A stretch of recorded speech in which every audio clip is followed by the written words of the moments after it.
Some people are afraid of heights. Some people are afraid of people or things entering their homes at night.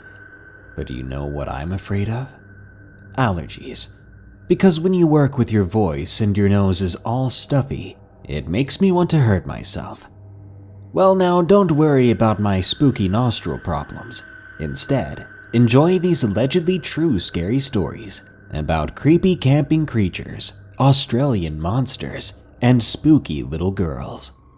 By the way, you should start investing in your future a penny at a time with Acorn. Acorn is my favorite investing app because if you wanted to, the app will automatically round up every purchase you make and invest the remaining dollar in your account. If you buy a burger for $1.50, it rounds it up to $2 and invests 50 cents. Before you know it, you've got quite the savings, and eventually a nice nest egg you can use for anything. Use the link below to get started, and we'll both get $5. You can invest it like a smart person, or spend it on a booster pack of magic cards. I know it was a bad idea. This isn't a sponsorship, by the way. I just really like acorns, and I want $5. Now, let's begin. What is it? From Dr. White Rabbit. I was driving home from my friend's place in Clerkstop. It was winter, and after a recent motorcycle accident, my joints were always in some sort of pain. The trip was about 200 kilometers. About 70 kilometers from my home in Johannesburg, I pull over to stretch my legs and walk around.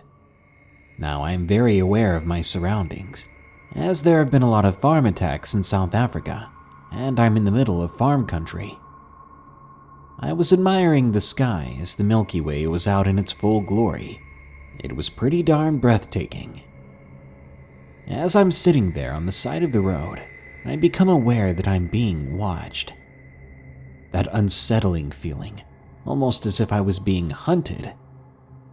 Normally I'd be armed, but for some reason that day I left my sidearm at home, which again was 70 kilometers away from me.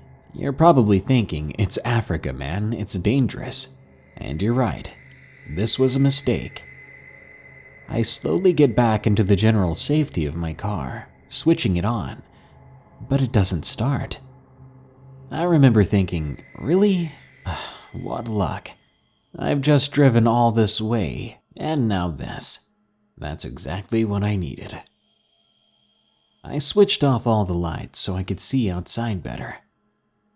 I took a quick look of my surroundings, but nothing really stood out. So I got out and popped the hood. With my phone's light, I was looking all over, at the plugs, at the battery, at everything, and it all seemed fine. Then my phone died. You've got to be kidding me, I thought. That's when the feeling returned. That feeling that something was close, and it was focusing on you and you alone. I quickly look around again in a slight panic, but once more I can't see a thing. But now, I can hear something. There's something walking out in the fields. It's no more than 5 meters away from me to the left. It's pacing up and down. I listen closely, and it sounds like a dog, but much bigger. Of course, normally farmers keep dogs in the fields to protect the cattle and the sheep, but the only fields nearby were of corn and sunflower. No sort of sheep or cattle at all. This was not a dog. It was far too big, far too angry sounding. Whatever it was, it seemed mad that I was in its territory. I jump back into my car and try turning it on again. It finally turns over. I thank God and jump out again to close the hood. The sound is still coming to the left of me, closer now. This time it seems to be right next to the fence, and I can feel it drilling into me.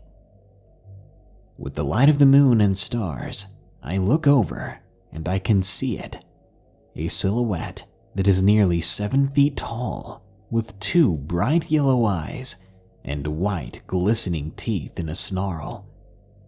That is no dog. I run back in the car, nearly screaming, and book it out of there. I look in the rear view, but I don't see anything. Then I look ahead, and to my horror, the thing I'd seen before runs across the road in front of me, causing me to swerve. I got another quick look at it, revealing more details of sharp claws. I just miss hitting the thing, though now I realize hitting it may have been the better deal, because maybe I would have gotten rid of it. Then again, it would have brought it way closer to me. Anyway, I swerved and missed it. The last thing I saw in my rear view as I sped away was it picking itself back up to stand once again on 2 legs. The next time I travel that road, I'll be armed, and I'll be doing it during the day only. But really, what the heck was that thing? The Disturbing Little Girl, from Skyle RRRR27. The story takes place in Biloxi, Mississippi. It happened in September of 2018. My friend Jack and I were going to hang out around 8 that night.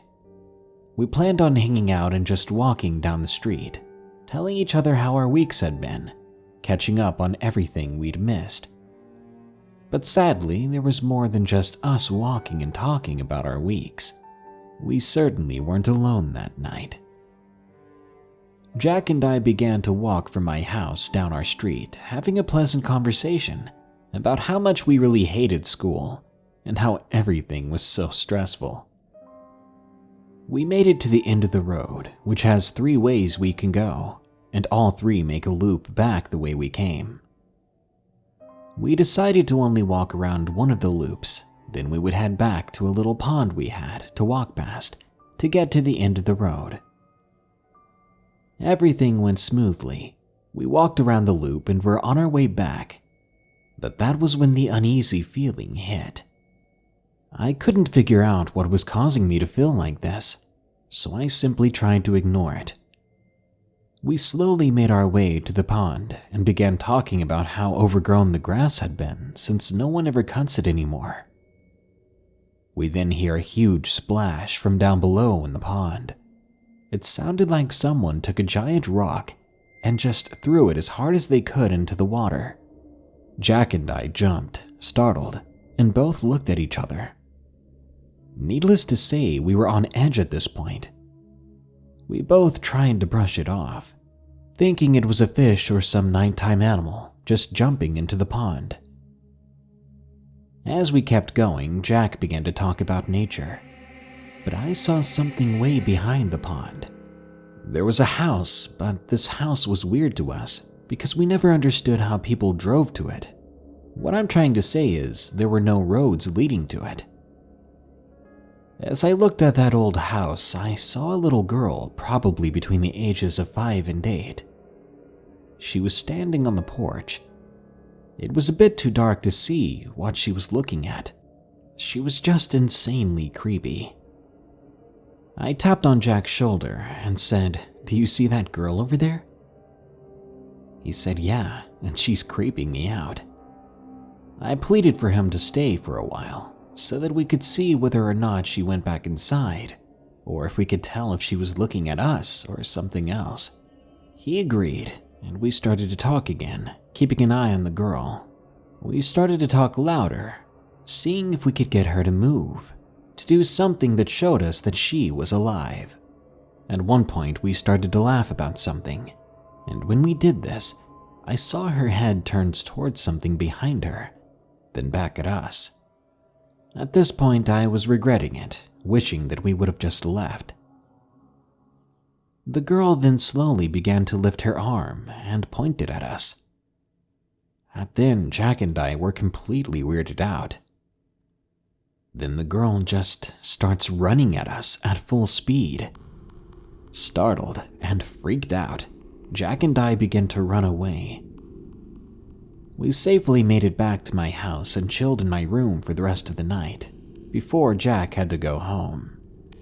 The way that girl was just so silent and staring, and then how she so seriously pointed at us and ran. I don't know, there was something off about her and I didn't like it. And what was behind her that she was looking at? Like she was beckoning to something behind her. Better yet, when I asked around about that house, I was told that no one lived there. So why was that girl there? What was she doing? And why did she chase after us? I have no idea what's going on, but I think the best bet would be to stay far away from that old house, because little ghost girls are extremely creepy. The Whimpering Thing from NIHEELO. This happened a few months ago when I went solo camping in the outback of Flinders Ranges in South Australia. I've told my close friends and family, but they say I'm just being funny, as there's something keeping me from describing what I saw exactly. You'll come to know why near the end of the story, and I'll try my best to tell you why I can't say certain things. Anyway, here's my story of something truly bizarre, weird, and psychologically draining on my end. You see, I'm a hobbyist photographer. I purchased a high-end camera in hopes that, after spending thousands on it, it would force me to practice and ultimately take it more seriously. I'd recently got my hands on a new Sigma Art 20mm 1.4 lens. I wanted to give astrophotography a real shot. I knew the fundamentals about it, and only lacked an area to do it. As luck would have it, I had a chance to.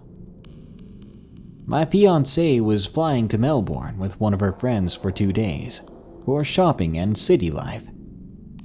I figured I'd take the chance to drive out the 6 to 8 hours to Flinders and camp for the night.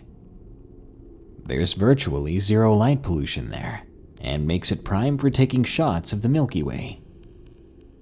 I'd been to Wilpena compound once before with friends, and it gave me amazing results with the lesser lenses I had, so I knew this was going to be stellar. I set off early that morning after my partner had caught her plane. I drove all the way up, stopping once for a bathroom break. I never imagined I'd camp alone like this, but after seeing so many videographers and photographers do it on YouTube, I figured what the heck. It's only 2 nights, right? Being the weekend, I wanted a really secluded place all to myself, so I could set up my camp, my camera gear, etc., and most importantly, not be disturbed. I checked out the maps and decided on taking one of the off-road trails for 4x4s. Then I'd take a detour off into the bush, and I'd camp there. Now, I wasn't stupid, and didn't literally wander off too deep. I made sure wherever I went, it would be a super easy, straightforward turnaround. Then I could get back to my ute, or truck if you're from the States. Anyway, after the drive and me detouring and looking for a literal off-the-grid zone where I knew no one except a few kangaroos and local wildlife would be, I parked my ute and headed off. This particular area was full of thick bush and old scraggly-looking trees. The trees themselves were perfect for a nice composition for my astro shots. The sky was clear, and the new moon meant zero light pollution. After about 40 minutes of casual, slow walking, always looking for a perfect tree, I decided to set up camp before it got too dark. Just as I was walking to a nice clearing, I heard what sounded like a far-off animal whimper. It was sort of like how a dog does if it's scared, possibly a wild dingo or something. Just a typical canine sound, I thought. I could tell it was far off, so I didn't pay too much mind to it. Plus, I was smart enough to bring a small hatchet for firewood, as well as a knife. Plus, once a fire is going, I doubt they'd hang around. I brushed it off and set up my swag and camera. I made a nice small fire pit and headed off nearby for some kindling and wood. It was getting dusk and the light was slowly fading. I didn't own a watch and used my phone to check the time. My phone, as it turns out, would play a huge role in the coming events. You see, out here, signal was basically non-existent. Very, very rarely it seemed an intermittent signal would fly in, and my phone would ping for a moment. I put it on vibrate so not to annoy me too much. It would vibrate every hour or so. I looked at my phone and it read 7:48, so I hurried along and started gathering wood. After 10 minutes or so of grabbing whatever I could find, I heard that whimpering sound again slightly louder, but I ignored it altogether. I was fixated on getting my firewood and returning to camp. I finished getting what I could carry and got back. I started getting the fire made. After a couple hours of building the fire, having a bit of snacks and boiling some soup placed in the fire coals, I checked up to see if I could see the Milky Way. Out here you can visibly see the dust in space outlining the Milky Way. I couldn't see it, so I figured I had to wait earlier in the morning. I checked my phone and had 0 signal. No biggie. It was 12:34 a.m. by then. Last I recalled, the Milky Way would be best visible around 1 to 3 a.m., so I stayed up and waited, reading a book. It was then that I heard the crack of sticks nearby. Hearing this out of the blackness was enough to scare me right to death. I realized how silly that was, that an animal could scare me so much, just from walking. I mean, it had to be some animal. This area was extremely remote, and kangaroos were extremely common out here. Just as I gathered my composure again, the hairs on my body instantly flew up. I'd never experienced such a chilling sensation. My heart flew into my throat, and I could barely swallow. All the ambient noises of insects, nightlife animals, wind through bushes, just completely vanished. This sensation, though, I couldn't explain it. I felt exactly what it was. Something was watching me intently, and I couldn't move. I was trembling inside with a fear I wouldn't wish on even my worst enemies. I could feel tears welling up, and I had trouble swallowing. What was going on with me? Why was it so quiet all of a sudden? I was panicking inside more than I ever had before. I sat there frozen, locked up, choking, my throat closing on me. It was the most severe case of anxiety I'd ever had. But from what? What was going on? Then I heard it. The whimpering sound again. This time, it only came from a few feet behind me in the bush. I desperately tried to move, but I was paralyzed with fear. Only my eyes, which frantically searched around looking for any sign of movement, could move at all. I was looking for any means of hope in getting out of this situation. I then spotted my flashlight beside me, but I couldn't move.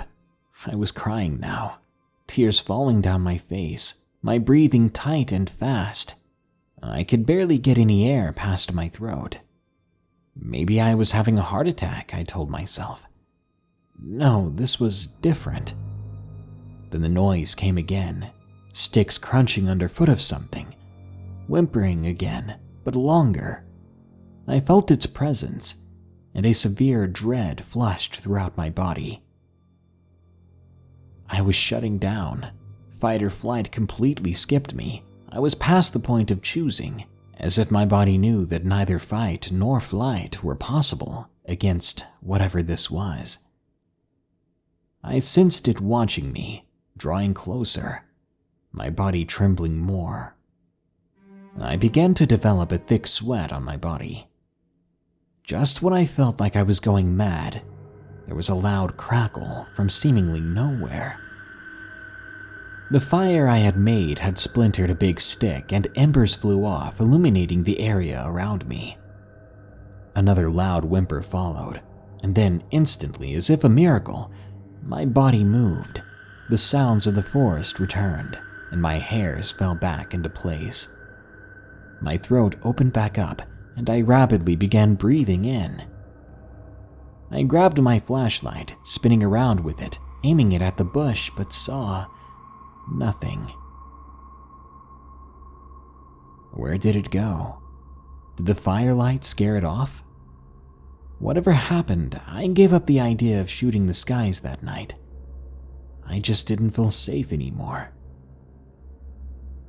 Just as a child cuddles blankets when they're scared, I needed something to comfort me desperately. I knew I would not be able to stay up all night now, and I was tired from the long drive and exploring. I figured my best option would be to grab my hatchet and knife, then get in my swag, a small tent. Then I would wait as long as I could. If something came again, I'd hopefully be ready. It was a silly idea, I know, but I was exhausted now more than ever. That adrenaline had completely drained me. There's no way I'd be able to stay up anyway to take shots of the sky, even if I wanted to. I did have the idea to set up my camera and use my wide-angle lens to cover the entire campsite, just to see what gets caught.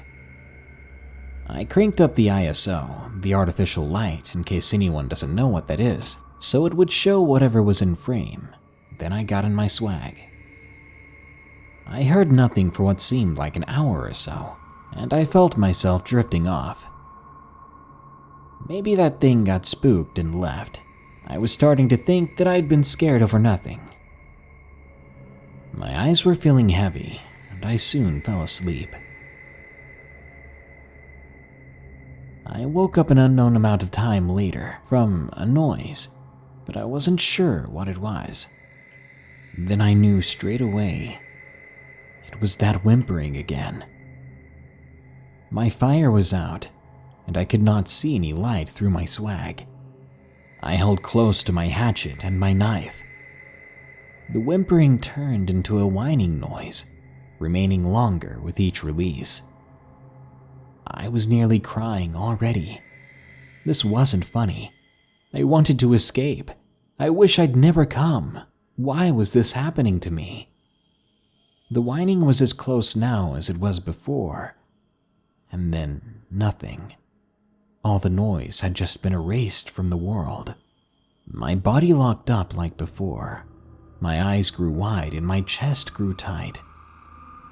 I knew then that whatever it was staring at me through the tent. This sensation, I knew it came only when that creature had me in its sights. My body was forfeiting itself to it. I don't know why. It was like this creature had the ability to lock its prey down from the sheer terror it invoked. Is this how it hunted things? Once fixated, the natural aura from this creature just shut down its prey. Then the negative thoughts began to rush through my mind. I was going to die here. There's no one around to save me. I couldn't move. I was at the mercy at whatever was outside. My mind was going haywire. Then one phrase echoed in my head. I love you, to my fiancée. At the very least, my camera would take shots of this thing, and maybe someone would find me and know what happened. Then they could hunt it down. The whining grew so loud. It was right up against my swag. It was right next to me, nearly touching me. Then my swag began to move. I couldn't even react to this. I was helplessly laying there, giving myself up to it, when I didn't think I could be more terrified of it. Something else happened. A different noise emerged, one that's harder to describe. A low guttural.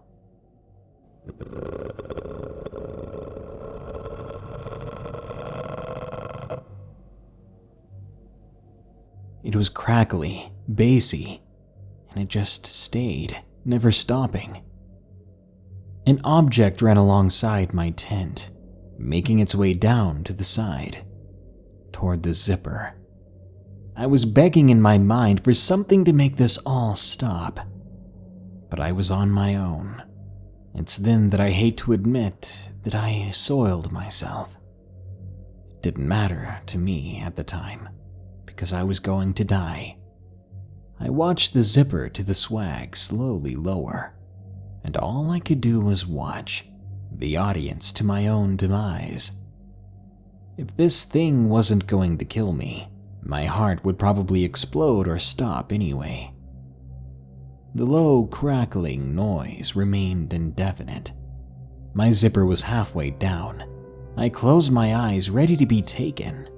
The sound was now over me.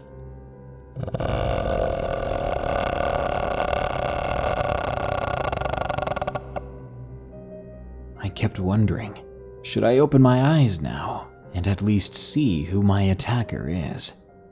If I could just move, I could move my head up to the small fly net opening at the top of my swag. No, it was no use. I'd only see it for a few moments before the end. I kept my eyes closed, picturing my fiancée. Then there was a buzzing sound. My eyes shot open. My body fell back into place. My throat and my heart went back to normal. I could move again.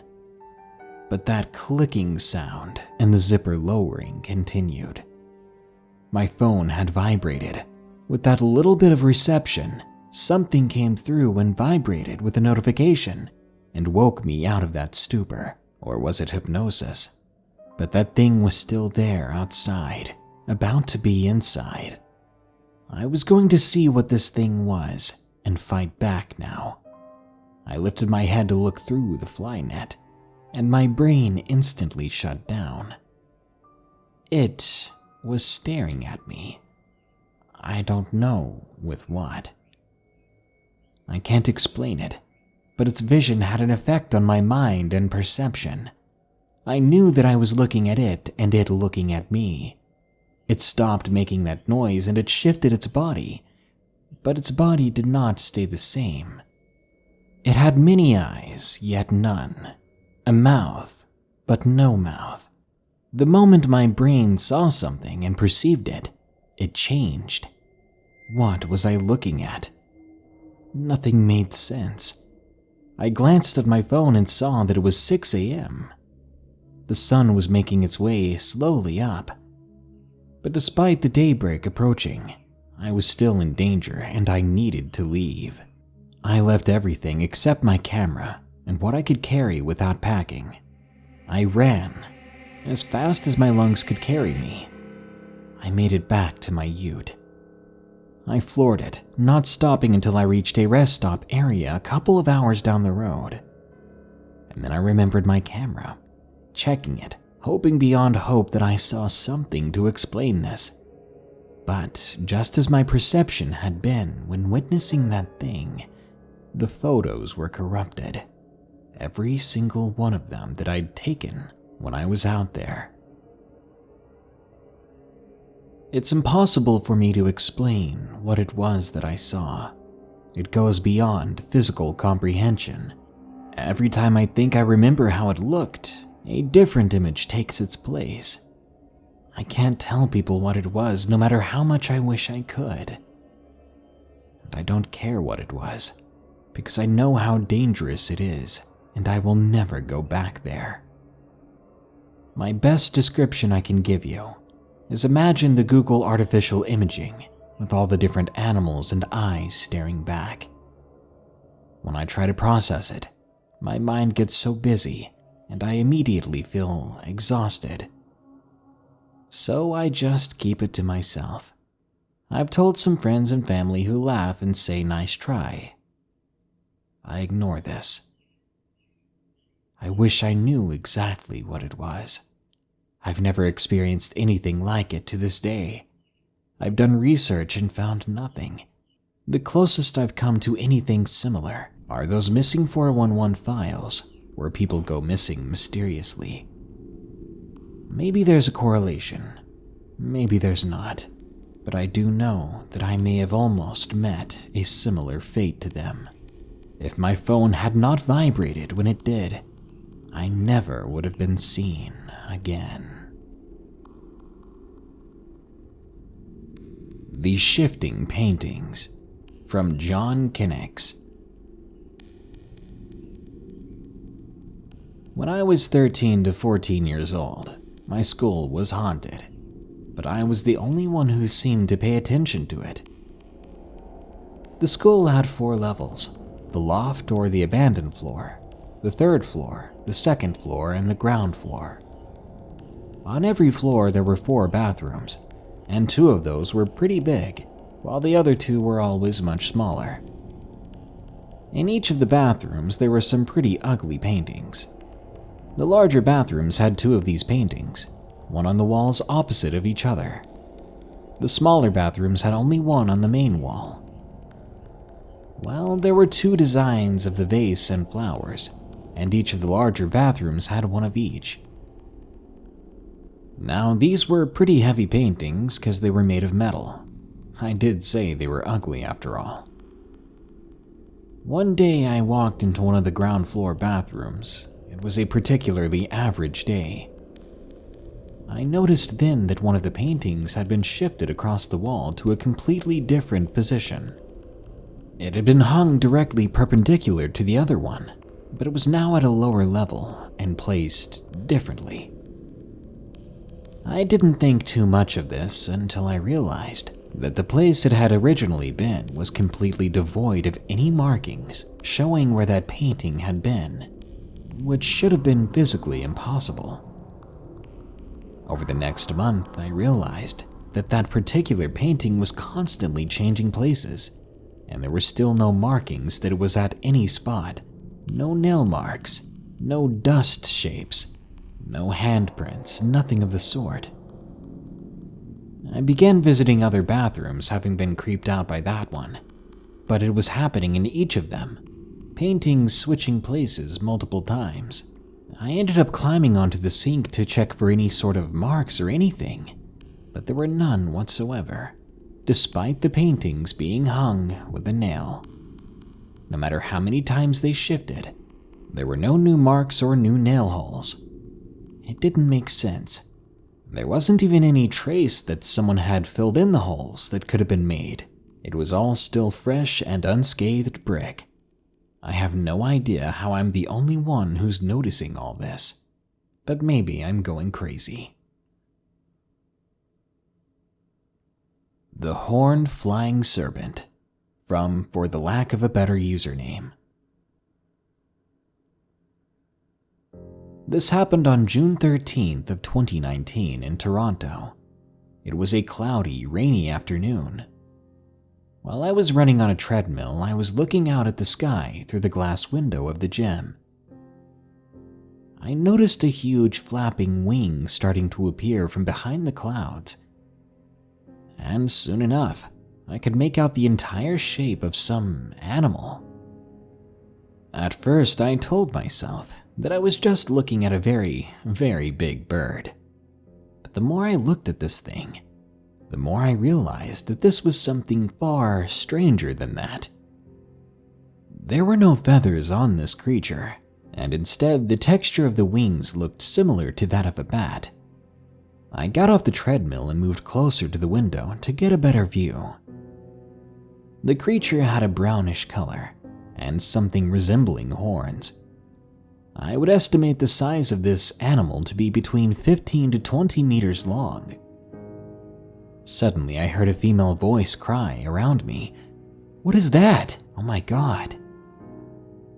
The girl exercising on the treadmill next to me was now standing by the window too, looking out at the sky. Eventually, there were about 5 or 6 people looking at this thing, wiggling in the sky while flapping its broad wings. It eventually flew higher and disappeared behind clouds once again. As people do, they began to offer various explanations like holograms and kites. Whatever it was though, it looked very real. The most disappointing part was that none of us even tried to capture a video or photo of it. And just imagine the headlines if we had.